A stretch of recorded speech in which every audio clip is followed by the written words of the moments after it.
Students, in continuation of our chapter 12 by technology and its application, today our topic is genetically engineered insulin.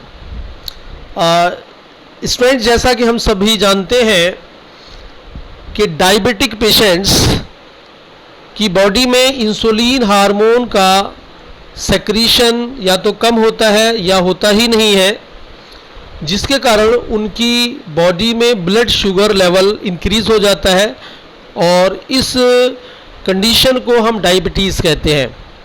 Insulin hormone pancreas की में islets of Langerhans की beta cells के द्वारा secrete होता है, जो sugar level को insulin control करती है। तो इनिशियली इफ़र्ट्स ये रही कि ऐसे पेशेंट्स को इंसुलिन प्रोवाइड कराई जाए outside the body, human body से बाहर, जिनके जो पेशेंट्स की बॉडी में इंसुलिन प्रिपेयर नहीं हो सकती है, तो उनको फॉरेन इंसुलिन जो है वो प्रोवाइड कराई गई। फॉरेन इंसुलिन जो है उसको ऑब्टेन किया गया स्लॉटर्ड कैटल्स और पिग्स के पैनक्रियाज से। लेकिन ये इंसुलिन जो है वो डिफरेंट थी ह्यूमन इंसुलिन्स के कंपैरिजन में, जिसके कारण कई सारे पेशेंट्स में अनडिज़ायरेबल साइड इफ़ेक्ट्स हो गए, जिसको एलर्जी कहते हैं हम। Now we will study the structure of insulin. Insulin की स्ट्रक्चर आप देख सकते हैं। ह्यूमन इंसुलिन में 51 अमीनो एसिड्स होते हैं जो दो पॉलीपेप्टाइड चेन में होते हैं, पॉलीपेप्टाइड चेन ए और पॉलीपेप्टाइड चेन बी।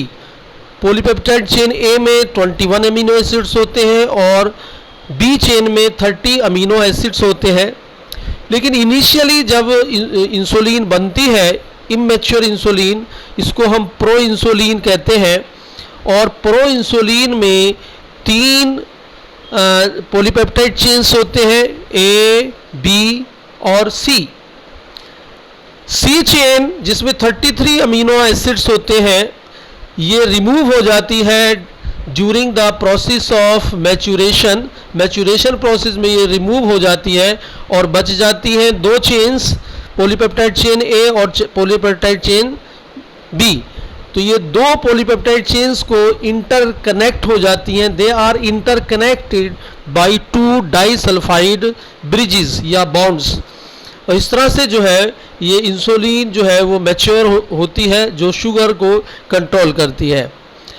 साइंटिस्ट के द्वारा ये इफ़र्ट की गई कि इंसुलिन को रिकॉम्बिनेंट डीएनए टेक्नोलॉजी की हेल्प से बैक्टीरियल सेल से ऑब्टेन किया जाए। लेकिन बैक्टीरियल सेल्स में के पास में वो एंजाइम नहीं था जो सी चेन को रिमूव कर सके ड्यूरिंग मैच्यूरेशन। मैच्यूरेशन प्रोसेस में जो सी पॉलीपेप्टाइड चेन रिमूव हो जाती है, बैक्टीरियल सेल्स में वो एंजाइम अवेलेबल नहीं था, और इस तरह से जो है वो ह्यूमन इंसुलिन जो है वो बैक्टीरियल सेल से रिकॉम्बिनेंट डीएनए टेक्नोलॉजी की हेल्प से प्रिपेयर नहीं हो सकी। 1983 में एली लिली एक अमेरिकन कंपनी थी। इस कंपनी ने 2 डीएनए सीक्वेंसेस प्रिपेयर की।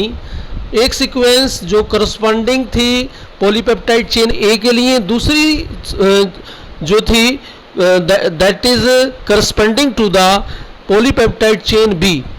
और ये पॉलीपेप्टाइड चेन ए और बी ह्यूमन इंसुलिन के लिए जीन्स या डीएनए इन्होंने प्रिपेयर किए और इन डीएनए को इंट्रोड्यूस किया एस्केरेशिया कोलाई बैक्टीरिया में with the help of plasmids. इस तरह से ये दोनों chains, chain A and chain B, इनको दे आर प्रोड्यूस्ड, इनको ऑब्टेन किया गया ई कोलाई से, सेपरेट किया गया, एक्सट्रैक्ट किया गया और फाइनली उनको कंबाइंड किया गया डाइसल्फाइड बॉन्ड्स की हेल्प से। और इस तरह से जो है वो ह्यूमन इंसुलिन जो है वो प्रिपेयर हो गई रिकॉम्बिनेंट डीएनए टेक्नोलॉजी की हेल्प से।